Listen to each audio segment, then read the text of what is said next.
This is Christian West, and this is Coursen's Corner, man. My man, what's going on? What's up? You just saw me. Now you know I don't have I never got a basketball scholarship because I couldn't even get the phone from here to the freaking couch, and it's a big couch. Y'all should have saw this, yeah. My God, what is the world coming to? What do you think of this nice? You got a nice coat on, nice pea coat. Love that. I have one in navy blue. I got one too, man. Yeah, it's a sick one. This is that 1 week of fall we get in Austin, bro. Before it goes back to being like, it's gonna be like 85, 90 again, bro. This weekend. I'm taking full advantage right now. I know. I walked out with just like in like board shorts and a t-shirt to walk around this morning. I was like, what the?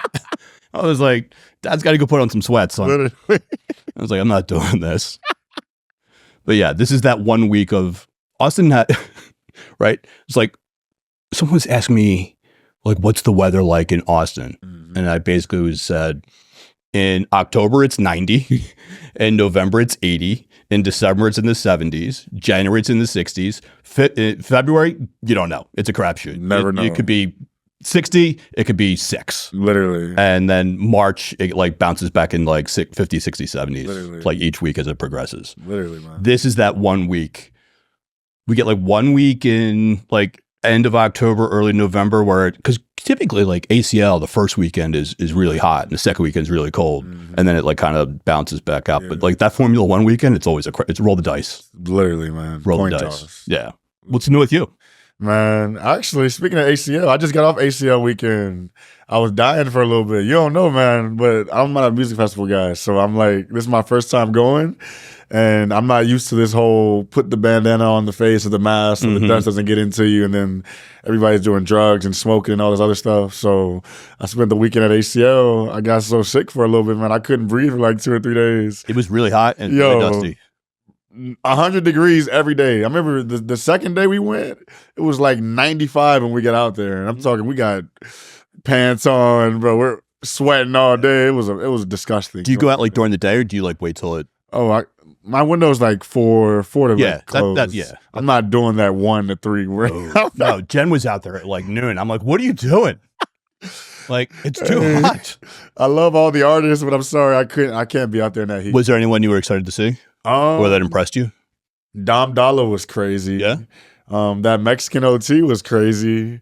Jeezy on Friday was amazing. I was surprised to see him. And then this Chaperone character. I'm not really into her. I don't know anything about her. Well, there was 450,000 people that were. So. Literally, I'm like, they're telling me, I remember after the weekend one, a lot of my buddies went, they're like, yo, this girl, Chaperone, I don't know who she is, but like, she's huge. Like, you got to go see her.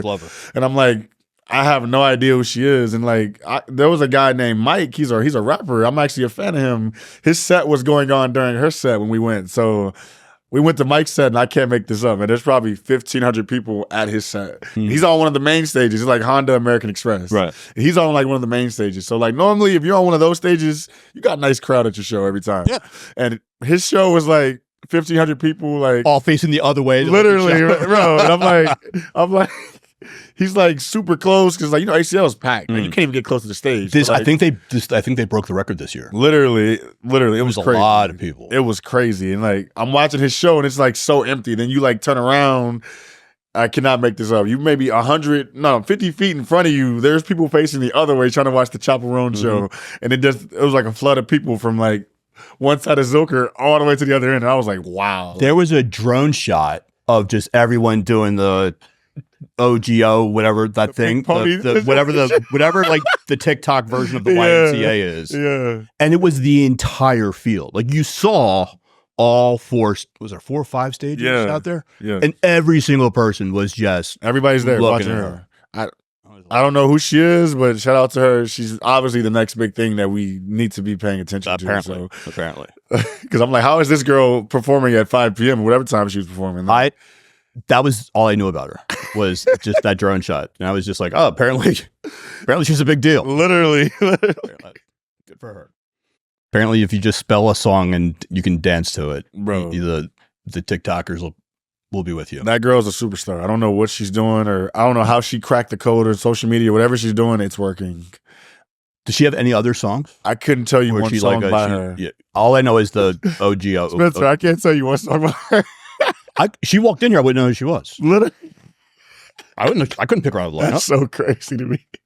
No idea. Dude, she was easily the biggest act on the lineup. Like, wasn't even close.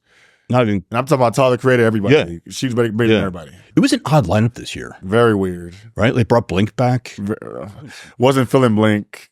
Hot take. Wasn't feeling Blink. Listen, man. They did the best they could for being 48 years old. Right? When did I last see Blink? Like 03, 04? Maybe? 05, 06? Where did I saw them in San Diego. So that must have been like 05-ish. So that was almost 19 years ago. Yeah, it was almost 20 years ago. Right? Yeah. What I could do at 19 years ago versus what I can do. My knees worked back then. You know, I could bend over and pick something up if I drop. Yo. I'm at the age now where if I drop something on the floor, I'm like, well, I'm never going to see that again. Pick it up. It's gone forever. If it's food, Ronan will eat it. If it's not, the housekeeper will clean it. And I have to say goodbye. Oh my God. It was nice while it lasted. I don't know too much about Blink, man, but they said it was supposed to be a show for us. Like, I'm not older, but I'm like borderline Gen Z, but I'm like millennial. They said it was. I'm Gen X. But not one person. I looked at that lineup this year and I went, it happened. Like, this is the year. Anymore. This is the year I'm too old for ACL. Oh my! Nobody. No, all my friends are now like, well, we're taking the kids. Dang. Now it's just like, okay, go see Dasha. What about Chris Stapleton? Here's my because I used to audit festivals all the time. So, and festivals are basically just commercials for their stage show, right? So, why am I going to spend $5,000 for a 3-day pass to because I'm not doing the general thing. You need I either need to be invited so I can go right to the boom tent and get golf carts to walk me places to take me places, or I at least need like some kind of like platinum package where I can go backstage. I can't do crowds. No. Me around a bunch of like 17 to 21-year-olds that are experimenting with drugs and alcohol for the first time is not my vibe. I got a story. I'm one of those guys where you bump into me once, I'll be like, hey man, no problem. You bump into again, one of us is going down.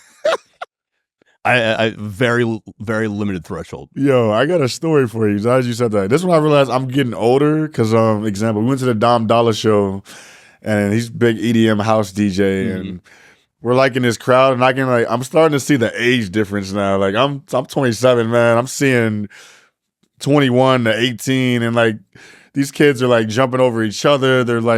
They're trying to crowd surf. They're like moshing and like, bro, I'm at a point now. I'm on the same vibe as you, man. Like, I don't want all that going on anymore. Like, I want to have my area, me and my people. We can just hang out. I want a table, literally, with bro. A barrier, something, bro. And like, these kids keep bumping me, bro. Me and my homie, I'm like, bro, I can't do this, bro. Like, we got to move back. I cannot be around this. And I was like, damn, I'm getting old, man. I'm getting older because like I could do this 4 years ago, but now there's no chance, bro. Old me was a bit of a dick. New me is much more forgiving and much more understanding and compassionate and kind. Yeah. And listen, man, we're at a show. We want to have a good time. But I was at Odessa back in like whenever, 2 months ago, 3 months ago. It was their last goodbye tour. It was their second to last performance ever. And we're all having an effing blast. And there's this guy with his shirt off, just like kind of like flying around, just keeps bumping into me. And I'm having a great time. I'm dancing. I love Odessa. And this guy hits me. And he hits me again. And he kind of hits me again. And I kind of just take my hand and just like move him out of the way. Move him out of the way. And he goes, sorry. And then he comes around and then he just cracks me. Like not like intending to, but he's just like, he's just living life. And I was like, you want to go to jail or the hospital? You pick. And he was like, and then his girl just grabbed him and like moved him away. I was like, dude, not cool. It's not for you no more, man. Yeah, just like have I want you to have a great time. I'm having a great time. Our great times do not need to mix. Right? Our great time, like, because I can't dance. I do the white man overbite, right? I can barely two-step. Like, I can fucking fight. I can't dance to save my life. Can't do it. You got to do just like one of these. Just do one of these. Dude, I can't do it. Can't do it. I can sway. I can do the bob. I can do the white man overbite. Hey, there you go. Those are the 3 moves I know. I respect it, man. Yeah, I respect that. I'm having fun. I'm having a great time. But you got me geeking out. If you want, no. I feel you. I love watching people that can dance. I think dancing is like a real raw. I think music was one of the original languages, and I think that dance is one of the most authentic expressions of self. I agree 100%. I just don't have it in me. How do you feel about dancing now? I'm going to flip the script and ask you a question real quick, because I feel like dancing looks weird these days. Like, at least in my era, because like we're in like this era where we're too cool, we're filming things all the time, and like that's just kind of where we're on. There's and then, probably like, something to that, right? Because like when I grew up, I kind of grew up. I was born in '76, so Philly, South Jersey, a lot of like alt rock was still a thing, like WZZO out of Philly. So it was a lot of like Def Leppard and Ozzy, and still the Stones were still big and stuff like that. And then the 80s came in, and it was a lot of like that like synth pop type stuff. But then like Michael Jackson started getting big, and then like breakdancing was a thing. But even like Michael Jackson, if you went out to like in the late 70s, 80s, if you went to like a club, people were just kind of like, right? They weren't like dancing. Everyone just kind of like vibing to the music. The first, or it was like ballet or like some kind of like rehearsed, choreographed thing. It wasn't until like breakdancing came in that I was like, oh wait, like this is a new interpretive way of doing things. And then there was this like Latin influence, like the lambada and like the tango, and then like swing was big for a little bit, and then salsa came in and had its little moment, and then I don't know if it was like the hip hop influence or where you just started seeing more of this. Did Madonna dance? Was Madonna a big dancer? When did like dancing become a thing? Like was it like the boy bands or I want to say. It might be a little bit of, I think I want to say hip hop culture, man, because like breakdancing and like the twerk scene came along, and then like the Janet Jackson. There we go. That's when I think I really saw how people could like, oh, that girl can dance. You know what I mean? Like dun dun dun dun dun dun dun, and she just like did all that like pop and lock stuff, because like Michael had kind of that new way of doing old things. Michael he had his own sauce. You know what I mean? And the way he would just like, he just had special shoes that would hit a certain mark so he could like do the lean back. Man. There was a video going around. It was like when the first time he ever did the moon dance, and people just like, everyone's like, and the audience goes silent. They're like, never seen that before. When was the last, so there was Michael Jackson doing the moonwalk for the first time. And then I think the last time I saw something I had never seen before was like Elon catching the rocket. That was insane. Insane. Like you can do that? Or maybe like Terminator 2 when like the guy like walks through the bars, or like, wow, like that's taking things to a whole new level. Groundbreaking moments, man. That was a long-winded answer of what dance meant to me as a child. That's what happens when you have someone with ADD and you ask them an open-ended question. 30 minutes later, they're going to come back to, oh yeah, what were we talking about? Yeah, I asked you like a question you could answer with 3 words. Let me ask you a question you can answer with 1 sentence. Let's do it. What is your current life's purpose? Dang, that's deep. Wow. I think, well, no, I'm not going to say I think. I know. My purpose is just, I've been naturally just able to, I would just say, connect people. And I've always had this gift of being able to, let's say you do this, he does this, she does this, he does this, and all you guys could probably help each other.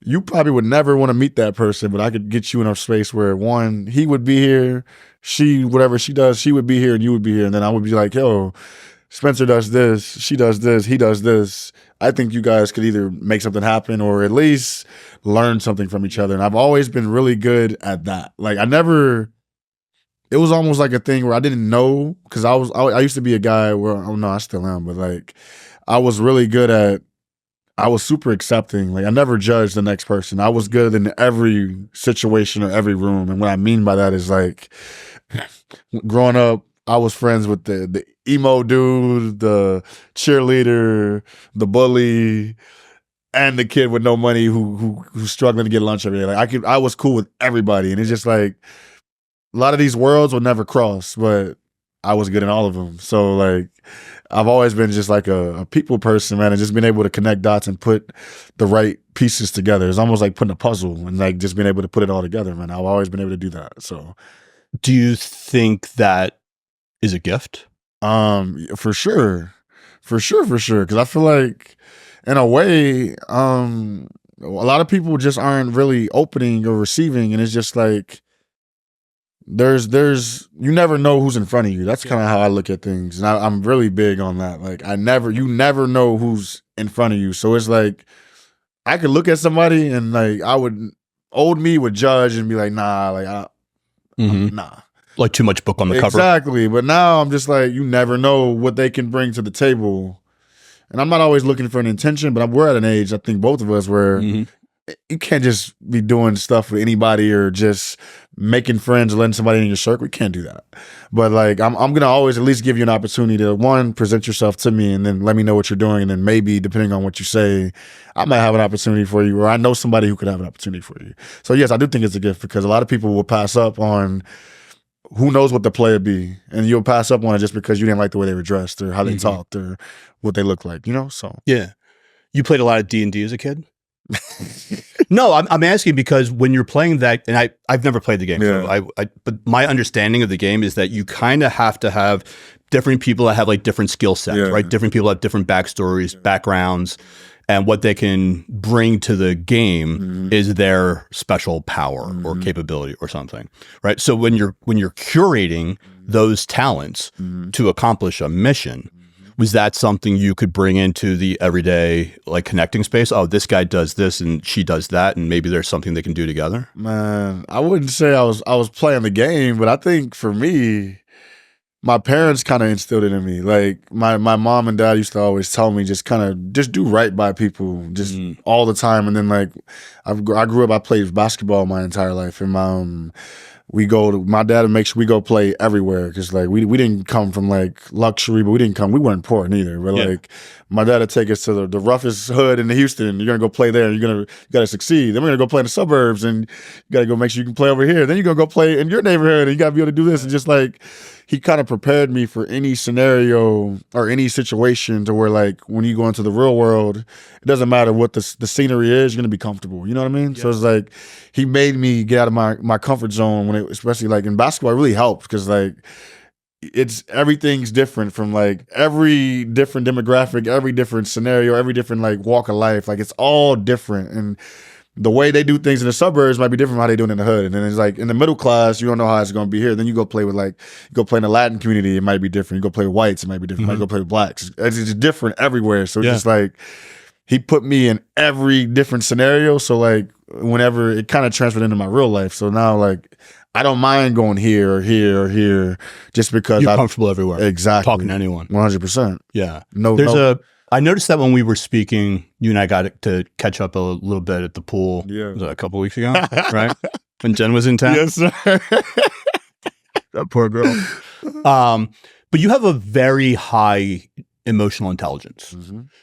Was that something that your parents also had, or is that something, because that's not an innate thing. That's something that's got to, especially as a child, being put into different, like your dad was doing, like taking you to, this is how the white kids are playing, so the street kids are playing, it's the, you know what I mean? Everything. Asians, Latins, whatever. Getting that kind of exposure, because that kind of exposure is going to inform your outlook, right? Your outlook's going to inform your belief system. Your belief system is going to inform your actions, behaviors. Was culture and like learning about other cultures and learning about things a big part of your childhood? Oh, 100%. Just because I would say in Houston, it's the culture capital. Like, people don't know. I mean, that is a mixing pot. Culture capital, man. Like, literally, you go there, like every ethnicity, walk of life, it's all there. Every level, it's all in Houston. And then also, both of my parents, they have psych and social work backgrounds, and they also have life coaching and things like that. So like, especially like on my mom's side, like she's really big in therapy and life coaching. So like, she used to always give me these different perspectives on like behavior and things like that, because I could look at something and be like, why are they acting like that? That's crazy, because I wasn't raised this way. It's like, why are you doing that? And she's like, you got to look at it. You don't know what their background is. You don't know where they came from. So like, that behavior is probably stemming from something way deeper than what you think it is. You calling it crazy, but all that person knows is their parents was fighting or yelling, or when they get mad, they punch a wall or whatever it is. And it's just like, you don't know why they're doing that, but that's probably just how they were raised. And like, we might look at it like, what's wrong with them? You know what I mean? But the average person doesn't understand that. And they're going to label and do all these other things. But like, for me, I'm looking at it in a deeper lens because I got 2 psych degrees. So I look at things very differently than how the average person would, because like, some people see stuff or they hear things, they call it crazy or they call it dumb or they call it whatever. And it's just like, I don't know how you think. You don't know how I think. I don't know how they think. So it's like, who am I to say what's really going on there? Because I'm gonna look at it in a deeper lens, like what they come from, what they do. I'm trying to figure out more, just because like the more I can learn, the more all these things that make more sense for me. So it's like that goes in anything, like women, life, career, whatever you want to call it. Just like you you experience, you learn, and then like you kind of can paint your own picture from there. So yeah. You as a kid looking out that window, that was your perception. 100%. What your mom was introducing to you was perspective. There you go. There you go. Right? Did you realize that at the time? No, not at all. I'm young, man. You're like, I just learned that last week. So I was listening to Chris Williamson. I borrowed it from him. So yeah, I'm a borrowed wisdom guy. Oh, for real, man. But I think that's a big thing that gets a lot of people. There's a lot of unforced errors 100%. That come from seeing something, and whether that's a prejudice or false evidence, or you don't have that exposure, or that you never experienced anything like that. So you don't know how to put yourself in their shoes. Exactly. Whereas what your mom was saying is like, don't look at them, imagine yourself as them. Exactly. And what is that? Because that's going to be a perspective shift. 100%. You know? And so anytime someone's, even in my world, one of the things I think that helped me to read people better was not seeing what they're doing, but trying to understand what the underlying motivations were. Exactly. Because once you can understand that, you can, if you spend some time really learning about people's personality inventories and what motivates them and how they're driven, you can pretty much, with a high degree of certainty, start not introducing yourself, but if this gets introduced, they're going to probably do this versus what someone else would do if they had a different chemical composition. 100%. Right? Dang, you just dropped the bar, man. That was giving me some game right now. Jeez. For real though. What made you want to go into psychology? One, thank you. And 2, what made you want to go into psychology? My parents, man. So because of the social work. And, so life coaching. When I was growing up, man, everything was basketball. We didn't come from like, I watched my parents kind of work their way up. Mm-hmm. So like we weren't very successful growing up.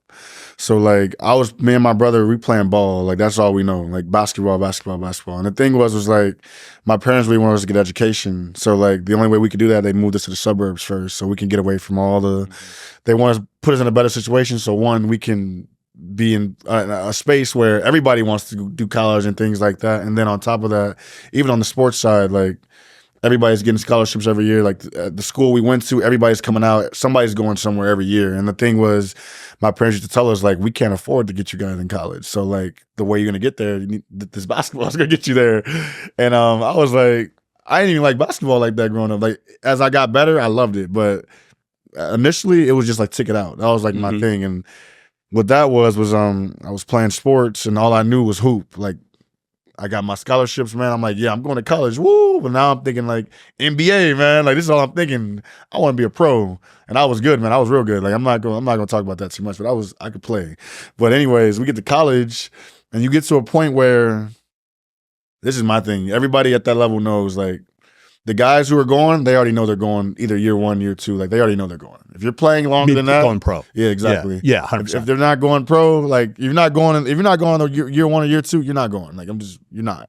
Yeah, there are exceptions. Like some guys want to get the degree before they go in. Have that 100%. Safety net. But yeah, if you're a Steph Curry, you're going. Super rare. Yeah, exactly. Did Jordan retire or graduate from NC? No, he did like 2 years. 2 years, right? Yeah. That's. But like Curry's a good example because Curry was one of those dudes, small school, 40 points a game. You can't look past that. Like, I don't care who you are, you have to look at that at least. You gotta see. You're checking the stats every month. Oh yeah. Like, and he's the second highest guy is 21 points a game. This guy's averaging 40. Like I saw Kobe play in high school because he was at Upper Marion. How was that?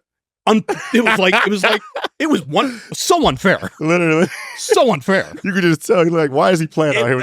It was like, it'd be like if you took someone from Delta Force today and put them back in like the 1800s in like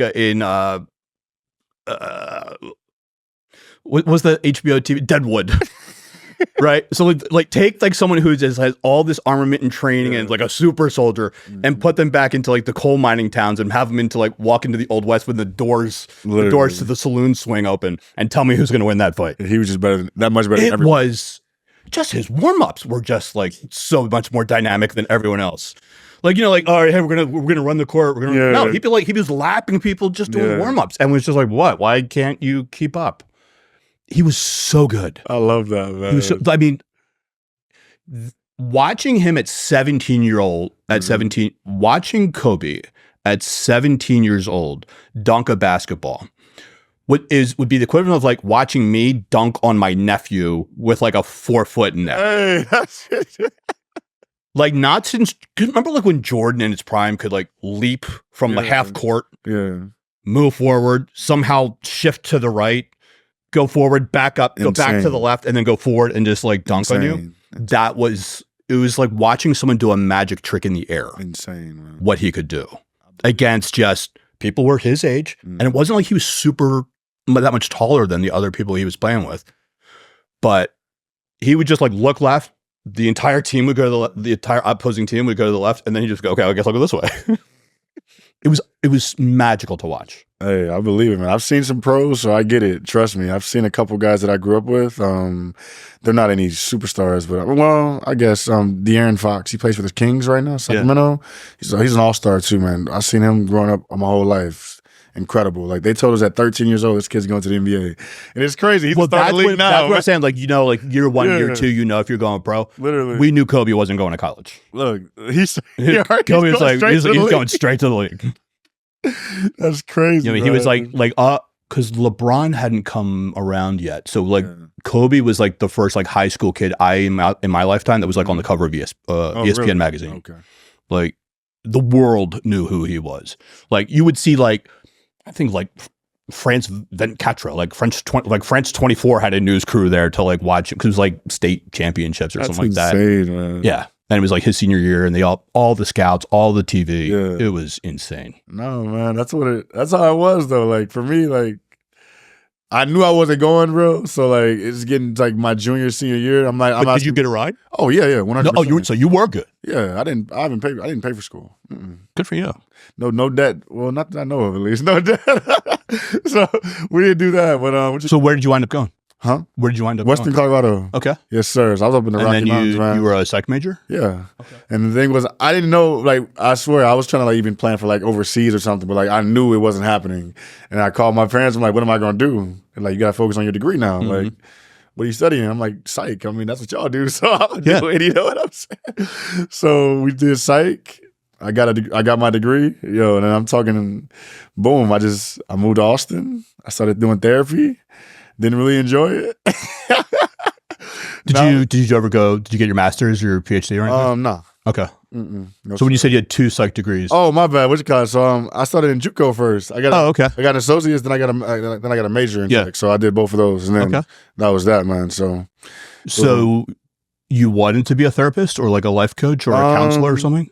I wanted to do sports psych. Because that was one of the things, because when I was in college, especially when I got to Colorado, when I was in college, we had a sports psych, like we had a team psychologist, and he would like before games and things like that, he would kind of give us these motivational speeches and things like that. He would come to practice. Before practice, we do all these mental health exercises, and I just thought it was so cool.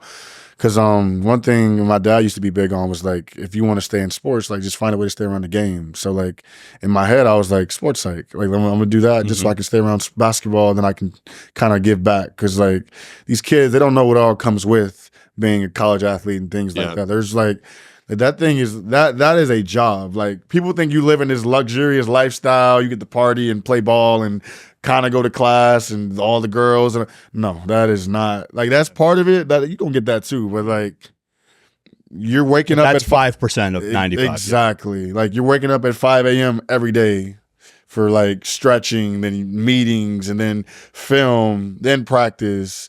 Then you leave, go to class for a couple hours, come back, weights, shoot around, another film session. Like this is every day, and you thinking you're gonna have this college? No. And it's not just during the season. It's off-season conditioning. It's I'm in Colorado in the mountains in July, man. I'm hanging out from July all the way to school start. Then, and we're just working out. We're just training. So it's like that's July to March, literally, and it's nonstop, man. And then maybe you get 3 months off, and it's right back. Exactly, and it's like you get to that college level, like people don't know, especially the kids. Like they don't know, like they're getting the best players in every position. And if you think you're going to be the guy, because that's what they told you when you came in, they're going to bring a guy in just as good or better than you next year. So it's like you either better be producing at a high level or they're going to replace you. And it's going to happen fast, buddy. And it's really humbling because, like, every dude on your team is – I'm one of the best players that ever come out of Houston at the time. And my shooting guard is best guard out of Chicago. Other guys, best guard out of Nevada or wherever he's from, and big man, best dude out of Washington. Like these dudes are all studs, and it's like you got to play a role. You got to play a role. You got to play a role. He's gonna be the star now, but you guys got to play a role. And you got ego, and then it's like you never came off the bench or anything like that in your life. Now you're gonna come off the bench this year. Yeah, how you gonna respond to that? Well, there's a big difference between being like a big fish in a small pond. Exactly. And then that pond gets bigger with a lot of other bigger fish. Exactly. And it's like that's when you really realize what your measure is. Exactly. And it's like a lot of these dudes, they couldn't handle it. So it's like they thought this was gonna happen. It didn't happen. Now they want to leave. 2 years into the season, I don't even want the scholarship no more. I'm gone. Fly home. Transfer. And then I saw it every year. 3 or 4 dudes leaving every year. You know what I mean? It's just like I wanted to be the guy, at least at the time. I wanted to be the guy where I could help those guys stay in school because my journey was kind of up and down. I had really high moments when I was playing, and I had really low moments. And it's like I wanted to walk away so many times. And I call home my parents, like, I don't want to do this no more. They're like, get your degree. Your school's free. Go get your degree. And that's what they used to tell me all the time. So it's like that kind of kept me, because like they kept me really focused. And I always wish I had somebody like that, because like the team psychology, he was good, but like you got 15 people. You know what I mean? I got people back home that really got the mindset. They understand like how to navigate me through this, because they can tell I'm ready to give it up. Like, but you got to focus on the bigger picture. And I want to be the guy where I could have helped these other guys at least stay in school, get their degrees, because I don't know what they're doing now. I'm doing some cool shit, but I don't know what they're doing now. You know what I mean? Was there anything that the sports psychologist bestowed onto you that you still carry with you today? I would just say, man, damn, that's a good question. I would say, take your time with it. Let me think on that real quick. We had a moment, it was a real low moment for me in my season. I broke my hand, and like, this is a story I don't really share with people, so you get to hear it for the first time. I appreciate that. Thank you. Yeah. But I broke my hand, and I was coming into the year, I was going to be the guy as far as like, I was point guard. I was supposed to be the guy coming in for that year. And I broke my hand. And like, this is the thing, like, that's why I'll say, like, you can be replaced really quickly, just because like it's hard to recover from injuries and things like that. But like, it's business. Like, coach is like, oh, he can't go, we need somebody else. Boom. Bring a guy in next week, just as good as me. I don't know where he came from, but he's here. You know what I mean? And I broke my hand. I'm out for like 4 months. Never been hurt in my life, so I don't even know how to like fathom this. And man, I'm sitting down the team therapist. I'm like, yo, like, what's gonna happen? Like, my hand's broke. I'm out for 4 months. They just brought this new guy in. Like how's this gonna look for me? And he told me something that really stuck with me. And he's just like, look, man, you gotta really it's going to be a journey. One, just rehab. Worry about yourself right now. Like, don't worry about basketball. Don't worry about the team. Just worry about yourself. And he used to just tell me, like, look, just day in, just itch, just kind of just rehab, just kind of just do what you can do. Stay around, stay present, just because, like, you don't know what's going to happen next. Maybe this was for you. Like, this, maybe you needed this for whatever your inner whatever is. And it was kind of weird at first. I'm like, bro, like, what are you trying to tell me? Like, I'm not going to be able to play no more? Like, what are you trying to tell me? And he's just like, look, like, it's gonna happen. You just gotta kind of wait. Everything happens with time. Just rehab. Just be a good team player. Be a teammate. Like, just be the best teammate. And just watch. Everything's gonna work out for you down the road. But you just gotta just stay engaged. Because I was really ready to disconnect, bro. Like, I was off it. Like, I'm ready to disconnect. Because I'm seeing everything that's happening, and he's just like, you gotta stay engaged and just really stay focused and just bring value even though you're not playing. Find some way to bring value, and you're gonna be fine. And that's what I did, man. I tried to focus on just cheering these guys on, rehabbing, and then when it's time for me to come back, my opportunity gonna come again. And that was that. Like I kind of like really stayed with that because like that happens in real life. Like there's gonna be ups, there's gonna be downs, and it's just like how you gonna respond. You can only control what you can control. So it's like when your time comes, just be ready. But right now, you just gotta kind of just do what you can, man. Like just bring value however you can. If that means cheering, bring value. That means filling water bottles up for everybody. Like, bro, do what you gotta do because like my scholarship got paid even though I was hurt. Still, you know what I mean? I seen a lot of dudes. They gave up, bro, and I don't know what they're doing. Like, so I always I feel like I still won. Like, whether it didn't win sports wise, but I got my degrees. I don't have debt in school, like none of that, bro. So it's like, I think I'm still winning. If you ask me, so 100%. Yeah. I also think that's a really good piece of advice, not just for like a young man, like in school at that time, but also like in life later, because it forced and. Correct me if I'm wrong, but I would imagine that for someone like you,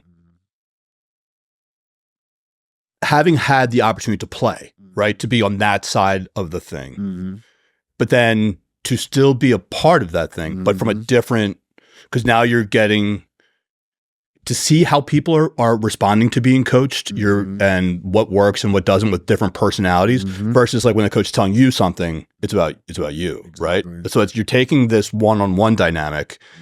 And then kind of being able to see it from like an elevated like balcony. Okay, so that's how he's talking to me, but how's he talking to this person? Exactly. How's he talking to that person? Exactly. What motivates this guy? What motivates, right? Because like how people are motivated and how they're driven and some people, I don't take favorable feedback well because I know what I'm doing well.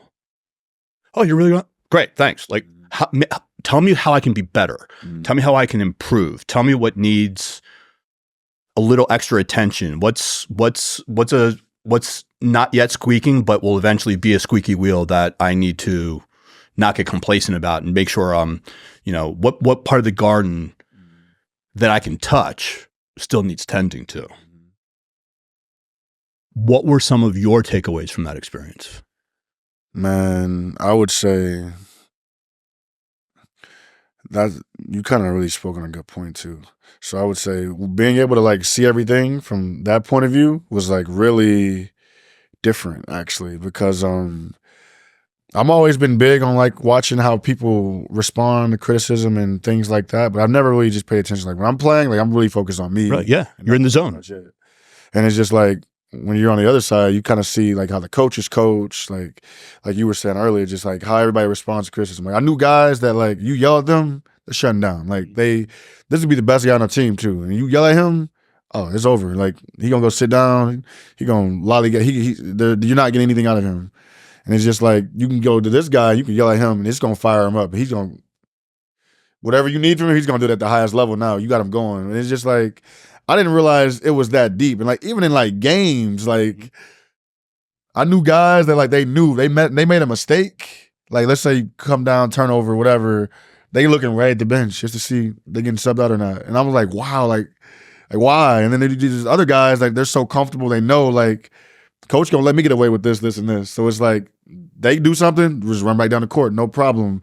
And then I didn't realize this is all a mental game, yo. You know what I mean? Because it's like it's chess. It's crazy, and it's like I was like, wow, like that's it's a science almost. So you kind of like I learned that also just everybody's different. Like everybody responds different. So it's like on a coaching side, like I always wonder like the best coaches how they coach, because like I always wonder when are these same things happening at like the highest level? Like, does LeBron go through this? Like, is it happening with them? Like is LeBron's wing was Austin Reeves? Like, does he think like that when he's on the court? Or like, because I always wonder, because like the mental side is like it determines everything. I feel like, because I feel like the more comfortable you are, the more productive you could be. But the more you're like thinking like, if I do this, what's gonna happen? If I do that, what's gonna happen?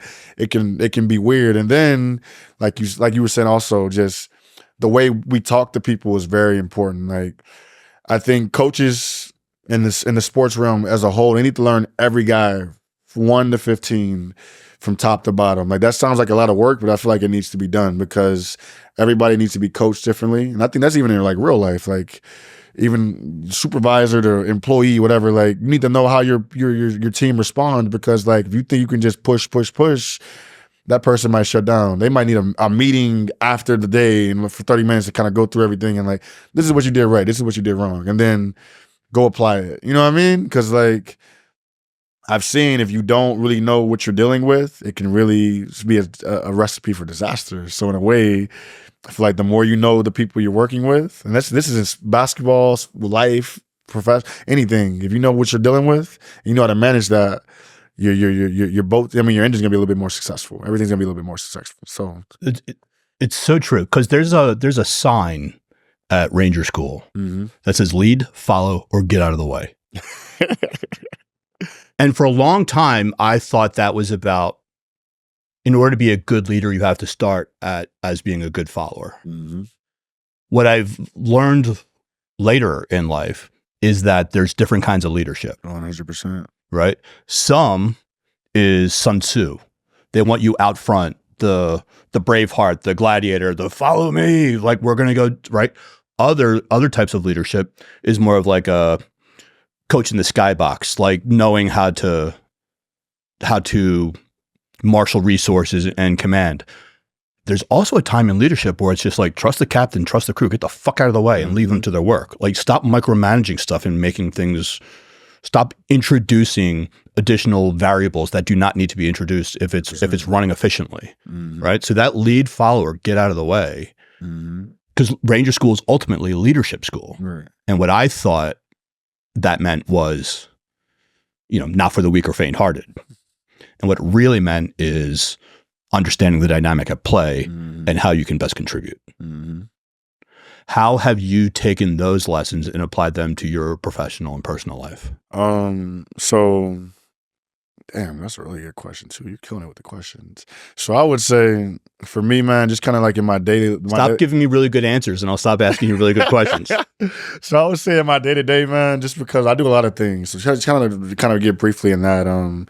So I'm pretty, well, I do a lot, but bro, tech sales is that's like my day-to-day, but like tech sales? Yeah, I work in tech. But outside of that, man, I used to be a big club promoter. You'd be surprised. Everything in the city, I'm moving it. Like, bro, every building filling it up. But then I started my promo group, and I got a team full of promoters now where they do all the hosting and they kind of bring all the people into all the places and they do that. And I also got my run club as well. So between the three, like these are spaces where the promo group, the run club, what was the third? The promo group, the run club, what was the third? It wasn't. The tech sales. Yeah. Sorry. Yeah.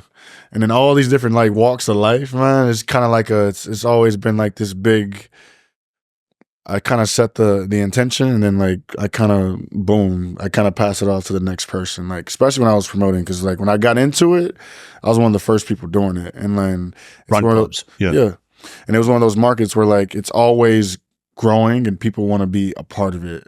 So it's like when you're doing this event thing, like you kind of gotta you got to make your event look cooler than all the other events, and two, you gotta establish a following to where one, they like you, because I think being liked is like really big for some reason. But like one, they like you, and then two, they want to support what you're doing, because in the early stages you can kind of source the clientele, but in a way like you need your people to start off, because like when you're starting up, it takes some time, man, because you got to outsource, like especially like in the run club space. For me, I was different run club every day, meeting people in that space, because like I was in hospitality, man. When I'm promoting, I was in all nightlife, club, restaurant, lounge. Like that's like a whole different world from sport, health, and wellness, And it's like I'm super dominant when it comes to like, you want me to pack out a restaurant or a club or anything, I can do that for you tomorrow. But like, I've got a run club every week. I don't know if you're going to come or not, because my people want to party. They don't want to work out.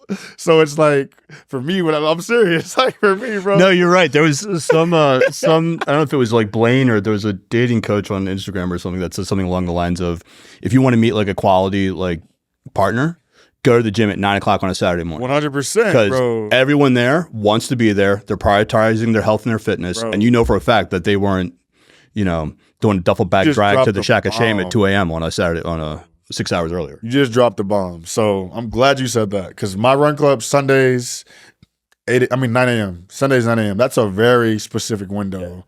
Yeah. Like I know Saturday nights, people are going out, they party and they doing X, Y, Z. It's going to be really hard to get up in the morning. So I made it intentionally on Sunday at 9, because the clientele that's coming there, one, either they have really strong discipline or they're really big on health, because that's probably both. You know what I mean? Like, because it's one of those things where that's a really tough window for anybody to get up, I feel like. And it's a Sunday, and it's just like a lot of people want to chill, or they want to go to, or they're going to church, whatever they're doing. And it's like, if they're not hungover and they can actually get up at 9 and come run with me, like, I'm gonna look at you a little bit differently, because I know, like, this is not ideal, and you have to really restructure your last night and this morning for this occasion right now. So it's like, I'm like you said, quality. I'm really big on quality. So it's like, if it's gonna weed out all the people I don't want, I'm okay with that. And if it's gonna bring in people that I know this is like, they can do this consistently, that's who I want around me. Just because, like you said, I want the quality folks and like the health folks, because I'm in that space now. So I'm really trying to push it, and I don't want the wrong people a part of my situation, because I've seen, especially in the run club space right now, there's a lot of wrong intentions. Like, I'm like really big on doing the work, and like a lot of people are going to like date and like not run, and like I that's not what I'm in. Yeah, it's two things have really popped off in Austin in like the last 2 years. Yeah. Pickleball's huge. I'm in the pickleball scene too. I think of pickleball. Pickleball is fun. Sure it is. All right, go. There's already a sport called tennis. And the second, no hate, but a lot of hate to pickleball. Mm-hmm. And the second is run clubs. Mm-hmm. Let's start here. Why do you think run clubs have gotten so popular? I'm going to say the health and wellness scene is really hot. Especially in general. Austin. That's always been a big thing in Austin. Yeah. In general, health and wellness is huge here. Like the little yoga groups, the cold plunge groups, the run club people, the pickleball. The sauna people. Yeah, the sauna. It's all in this health and wellness space. So like, that's what I was kind of saying earlier for me. Just like, I think it's the whole no alcohol, the more organic meetup situation. Like, I'm okay with the dating culture and the health and wellness and the run clubs. I'm okay with that. I just don't want that to be about my brand. But like, in a way, I think a lot of people just want to meet, like this dating. I even told Jen this on hers. I was like, on her pod, I was like, yo, like this whole Tinder, Bumble, Instagram, Hinge, all that shit.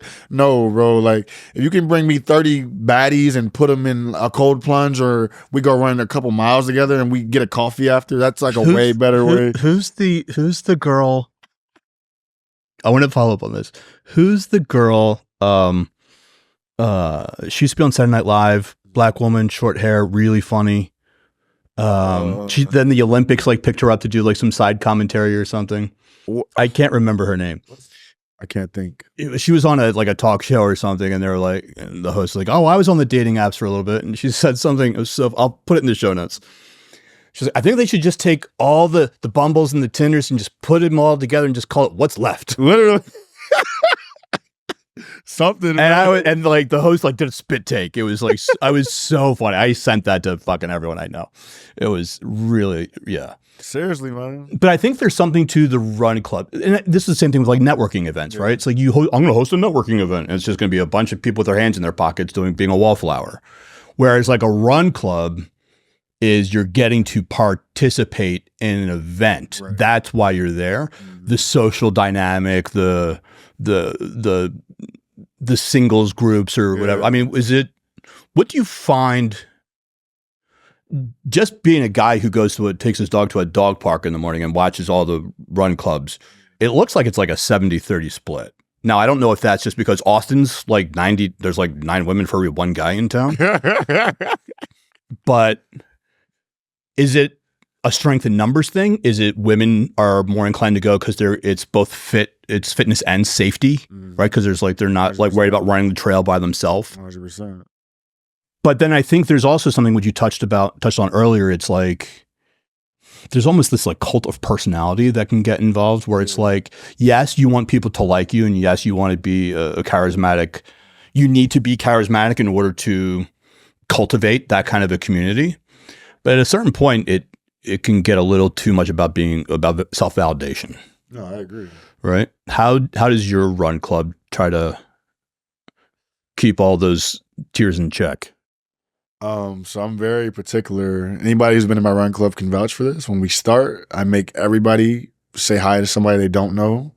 We're leaving the egos out the door. There are no pace groups because like running is like one of those things where some people are really fast, some people are really slow. And I can do both. I can run really fast or really slow. And I like to kind of create a space where the slowest person is going to be comfortable, but then the fastest person is also going to be comfortable. And then two, I'm making it very clear we're not on weird vibes or anything like that. Like if you want to meet somebody piques your interest, go for it. But like that's not what we're here for. We're here to run this 3-mile loop. We get a coffee after. You want to chat, do the thing. But like I'm really big on just kind of making the community aware that this is not what we're about. So we're not going to do that. And then this is what we are leaning towards. And like all of my people, like they all doing cool stuff. Like I got a lot of creators, I got influencers, I got CEOs, I got all kind of stuff that be at my run club. And it's like these people, they network with each other because like, hey, the next business play could be here, or the next whatever you need could also be here. And I kind of make that a really big emphasis because I just don't want this whole I'm cooler than you type of thing, or this whole I'm the hottest chick here. Like I don't want any of that going on. I just want everybody to, it's a community. We can all be friends. We can all hang out. We can all network. We can all mingle. Whatever you want to do. Like it's all an option. And I also have a WhatsApp group too, man. That's also my thing. Like I make all the people who come, they join the WhatsApp. So it's like a community. So like you don't have to hit on the girl if you don't want to talk to her right now. Like she's gonna be on the thread. If you want to meet her there, you can reach out to her via that. But like also just it's quality people, man. Like a lot of these people, some of these people in my run club, they didn't have friends. Like a group of girls, they all met each other at the run club, and now they're all tight. Yeah. And like that's like what I love that aspect of it, because like this one girl, she moved from Chicago, and she met these other girls, and they all hang out now. So like I'm like, yo, like I'm okay with that, bringing people together.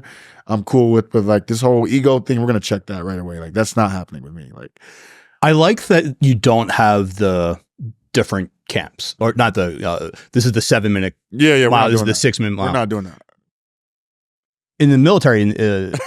No, so I don't know, basically I don't know, in like certain selection dynamics, they do something very similar, because you're gonna have the gazelles, the guys who can just run, and you're gonna have like the bigger, like I was always somewhere like in the middle, like more towards like the slower, bigger. I'm not built like a runner even back then, certainly not now.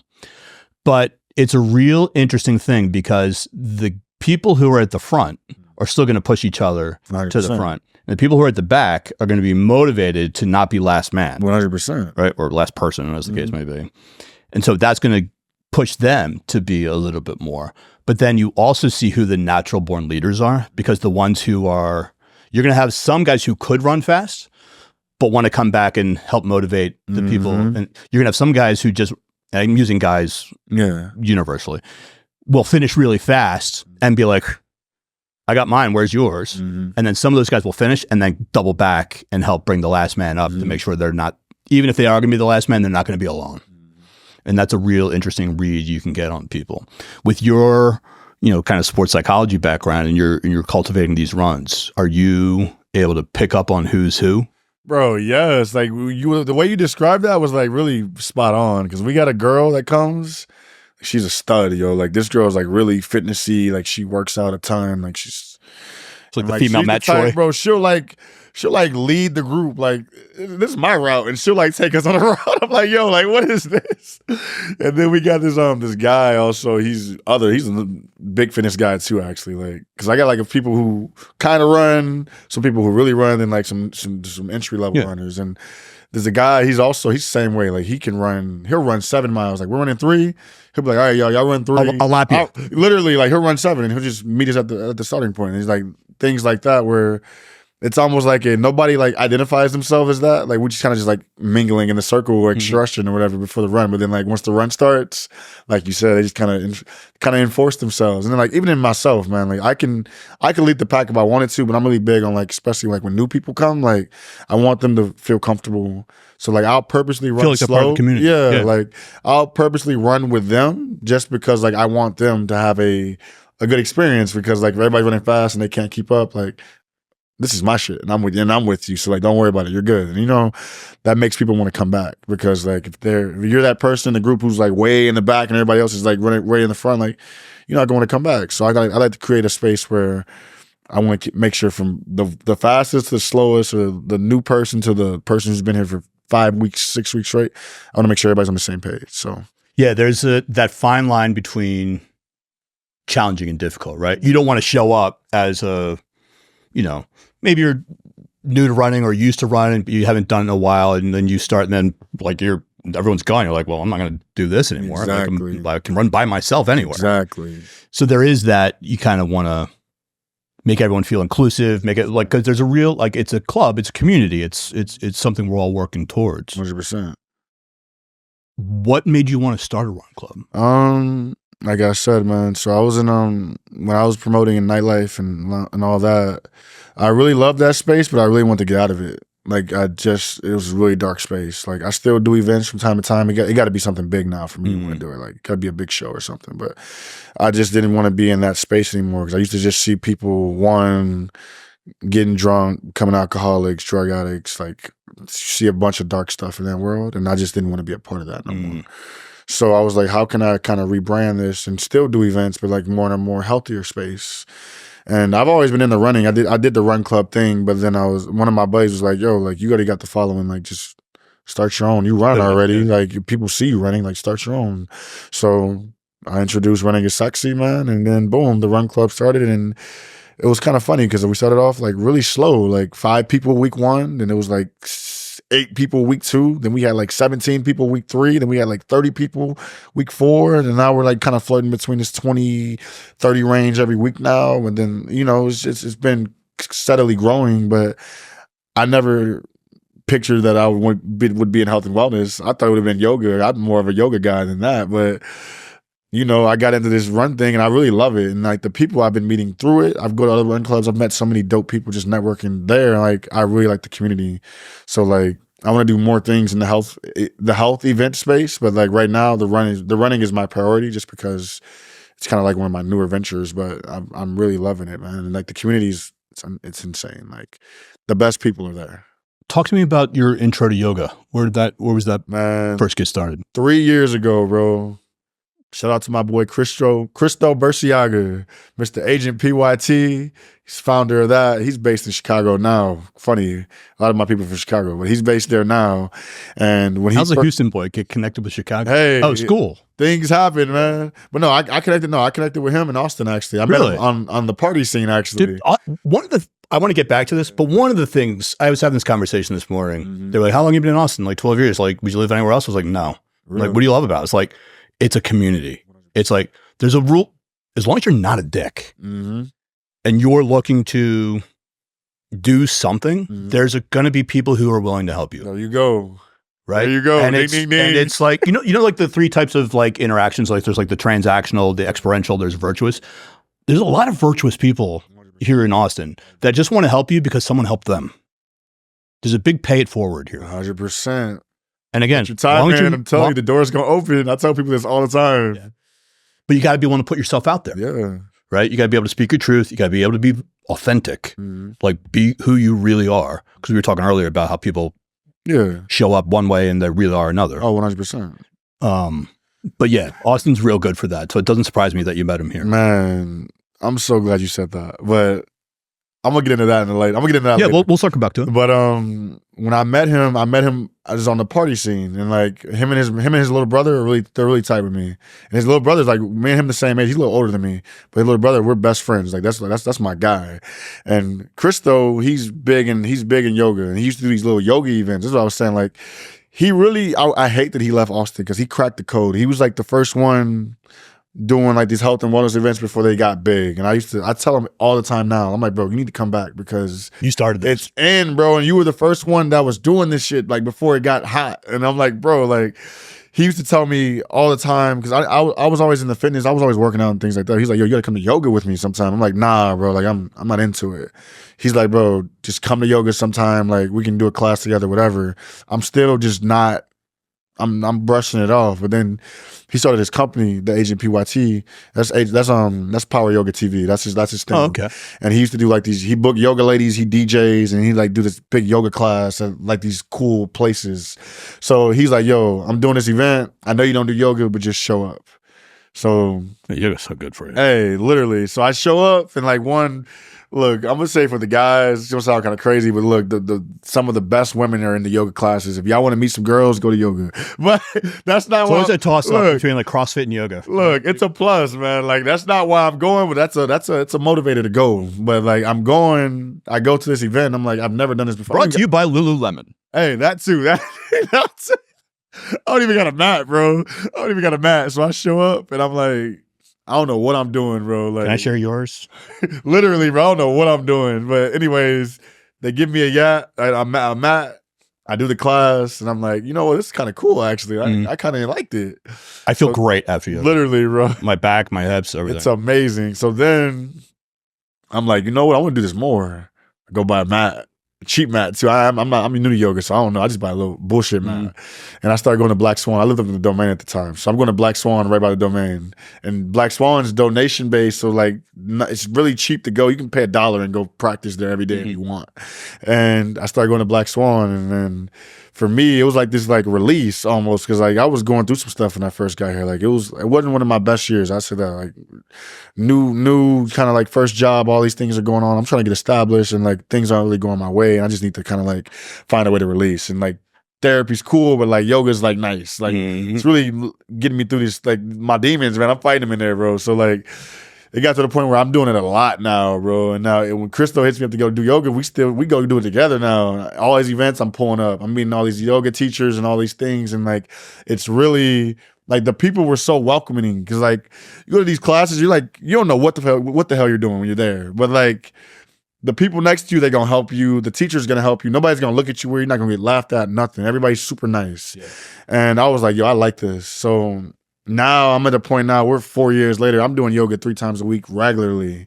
I can do all the tricks, all the flips. Like I'm on it now, bro. And like I'm inviting people to yoga with me now, bro. And it's like, it's so crazy. They're proselytizing about yoga. Literally, bro. And like I tell Crystal all the time, anytime I can thank him, I'm like, bro, I thank you for introducing me to this, because like in a way it's really helped me and it's changed my life. So like now I like to share that with people, and it's a great practice. You know, you've done yoga, like it's a great practice, and you feel good after it. You do some hot yoga, you do some cool yoga, you do some wind down. I can't do hot yoga. Oh, no. You gotta brand your palate, man. You just got a hot yoga. I gotta get up there.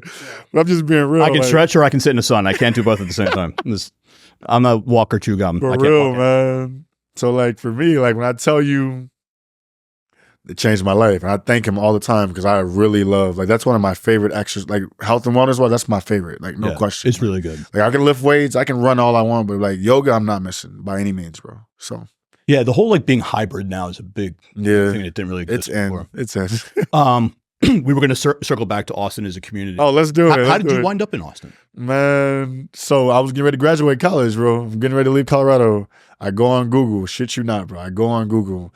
Top 5 cities in the USA right now. Austin, Texas was the #1 city in the USA. I promise you, whatever was going to be #1, that's where I was going to move. I don't care if it was New York, LA. I don't care. I would have moved anywhere, because I didn't want to go back to Houston. That wasn't in my plans. But I looked it up. #1 city at the time. This was 2020. Austin, Texas, bro. Oh, yeah. It was during COVID. Austin, Texas. Yeah, Austin, everyone was moving to Austin. Austin, Texas, bro. Because Austin went from phase 1 to phase fucking in like 5 days. Literally, bro. I packed all my things, bro. I didn't have no plan. I just moved to Austin. And then when I tell you, bro, I had friends here already, and they were like, yo, this city can change your life. Just kind of like. It really can. He's like, they're like, yo, just put yourself out there. I'm a big networker already, like big networker. But like, just put yourself out there, meet people, and you're going to see, like, it's gonna happen quick. So just do it. And they're like, bro, you got the personality, you got the aura, like you're gonna be all right. Just get out here, just try it out. So I moved here, bro. I shit you not, man. 6, 12 months, bro. shit start moving, man. You start meeting people doing this, talking about like all these different opportunities are just approaching just because you just meet people. And like, I tell anybody, like, you gotta, networking can really change the game. Like any pod I'm on, any meeting, I'm gonna tell them the same thing. Like it's very consistent. You go watch anything I've been on, I'm gonna say it's the same thing. If you network, I'm telling you, any door that you think couldn't open for you, it's gonna open. Like all you gotta do is put yourself in the right spaces and just be good, but do right by people, and it's gonna happen, man. What do you think it is? I think with Austin, yeah, I think, is it the energy? Is it the vibe? Is it the? I don't know, man. I'm trying to figure that out. I think because everybody's coming here, like you could probably vouch for this. Like you meet somebody, they're never from here. No. Anybody you meet is never from here, and they're all doing something. Tripping, but yeah, like nobody's from here. I feel like, and it's like you meet these people, and they're just like, I came here from Idaho, I came here from Indiana, I came here from New York, I came here from LA. And everyone comes for different reasons, bro. No, it's not. Well, it's not like LA where I wanted to be a model. Yeah, right. Yeah. New York's I wanted to be a model, or I wanted to get in finance, literally, or I'm looking for a man in finance, right? Or they go out to LA. And it's like because like air y'all out. Go ahead. Or they're like everyone in Los Angeles was like some starlet of their high school drama club that was like you could be a big star, right? Or they want to be like a content creator. Literally, those are. Like my dentist had headshots in case they wanted to do like dentist 90210.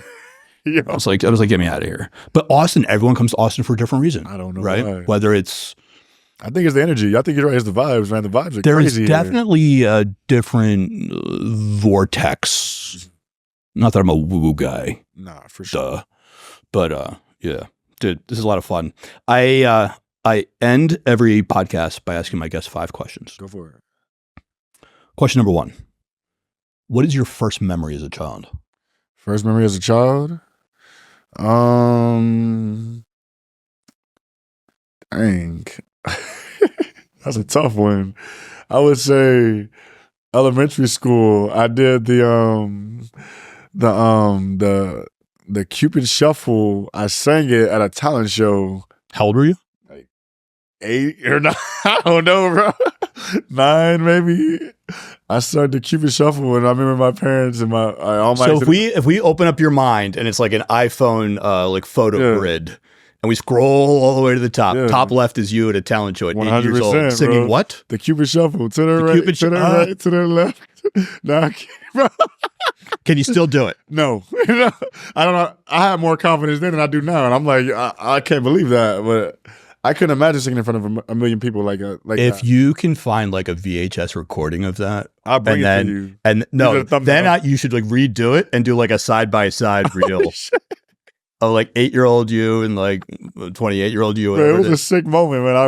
I had so much. Clearly, that's your first core memory. Yeah, bro, that was a sick moment. Never forget it. All right, question number 2: aliens, fact or fiction? Fact. Like here, you think we're the only people on the universe? Like, no, I don't. Why do people think that? Like, they think we're the only living species? Have you seen how big the universe is? Come on now, like, and then there's galaxies and like. Come on now, aliens for sure exist. But like here among us at Area 51, watching us, they're here. I asked Evan. He was like, "Oh, dude, I've met some." Hey, they're here. He was like, "I've met some weird people that the only explanation is they're aliens." They're here. I don't know where they are, but they're here for sure. Question number 3: you have a time travel machine. You can only go back. Can't change anything, but you can observe or interact with or meet anyone you want. When you come back, you'll have retained all that knowledge. Where are you going?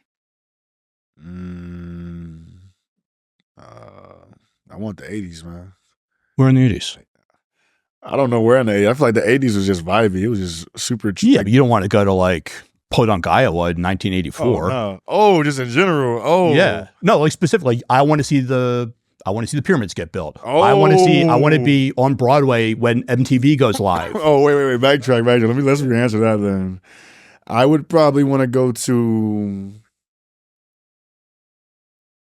I don't know what year this would be. I would want to see Michael Jackson at his peak. Like I want to see a show with Michael Jackson at his peak. 'Cause I've seen these videos. I just want to experience like the aura. What was Michael Jackson's apex mountain? Because I don't think I experienced him like the way maybe you did or whoever. But like, oh, dude, when I was a kid, like they said he was a superstar, bro. He come on stage, women are dying in the crowd, like literally over him. Like, I want to see that. Like, why? There's maybe like 3 or 4 people who have lived in my lifetime where everyone on the planet, Oprah. Everyone on earth knows who Oprah is. Everyone on earth knows who Taylor Swift is. Michael Jackson may have been the first. People, maybe Muhammad Ali, maybe the Beatles, but in my lifetime, Michael Jackson, hands down. I want to see it. Everyone on earth. I feel like I didn't get to experience. He was the first person I knew that like did world tours other than like the Pope. Exactly. But Michael Jackson, so that was, I don't know, probably like 85-ish. Yeah, I want to see it. Maybe like the Beat It. Or, oh, I know what it was. I think Michael's apex mountain was the Thriller video when Thriller came out. So probably like the first time he performed Thriller, that would have been wild. Yeah, I want to see it, man, because I feel like I've seen a lot. You just don't want to be a 12-year-old boy at the time. No. You want to be a grown-ass man when you meet Michael. I wanted to experience it, man. Like, that was crazy. I just realized what you said. That was crazy. Facts. Just saying. Facts. You're not wrong there. But I really want to experience. You don't want to get lost at a Diddy party. Do not. Hey, shut up, Diddy. No Diddy. Let me stop. No Diddy, no doubt. Question number 4. You walk into a room where everyone you have ever met in your life is present. Who are you most excited to see? Both my parents. That's beautiful. Just both my parents. Are they still with us? Yeah. They're I don't see them all the time these days. So like, I don't know. They've done so much for me, and they've kind of been there every step of the way. We've had our ups and downs for sure, but like, I don't know, man. I've seen, like, as I've gotten older, I feel like we don't spend as much time as we used to. So like, it's always a pleasure when I get the chance to see them because I don't see them that much. So like, I don't know. They've been there every step of the way for me, and they've helped me with things that like I don't think anybody else could. So like, nah, for them, it's always them for me. So that's my take. That's probably the most raw, real answer I've ever gotten on that question. Thank you for that. No problem. Question number 5. We'll get out of here on this. What advice would you give to your younger self? Man, I got a lot for you, young Christian. But I would probably say, man, I used to worry about what everybody thought for a while. And I've learned as time goes on, what everybody thinks doesn't really matter. Just kind of really focus on you and what you want to do, and like do it unapologetically, just because it's going to get to a point where, let's say, whatever you think they don't like, once it gets cool or it's popular or whatever, they're going to end up circling back and like really supporting it or XYZ. And I say that because like I've been on this entrepreneur journey for a while now. And like, I feel like I've done stuff like this when I was younger, but just like, I just was afraid to kind of move forward with it just because I was afraid of what everybody else thought. But like now I just do things because I want to do them and I like them. And then like, nobody might not support them right away. That's just life. But as you just keep doing it and it grows, and then you might make it cool. You might make it cool. And then all those people who were laughing or didn't like really believe in it, now they're going to believe in it. They're going to support it. So it's just like, kind of just stay the course and don't worry about what everybody else says. If you believe in it, just go for it. Because I feel like I had a lot of ideas that I sat on that I didn't do because somebody told me I didn't like it. But I liked it. And that's all that you should need. So that's my take. There's only ever one you. 100%. So go full tilt. 100%. 100%. All in, bro. Ladies and gentlemen, Christian West. If people want to learn more, follow you, join your run club. All that, man. Where's the best place for them to go? I am C West on Instagram. I am.C West. And then as far as run club goes, Running is Sexy Run Club. We meet on Sundays, 9 a.m. at Manana Coffee downtown, baby. Pull up. We'll put them all in the show notes. Yes, sir. Thanks, brother.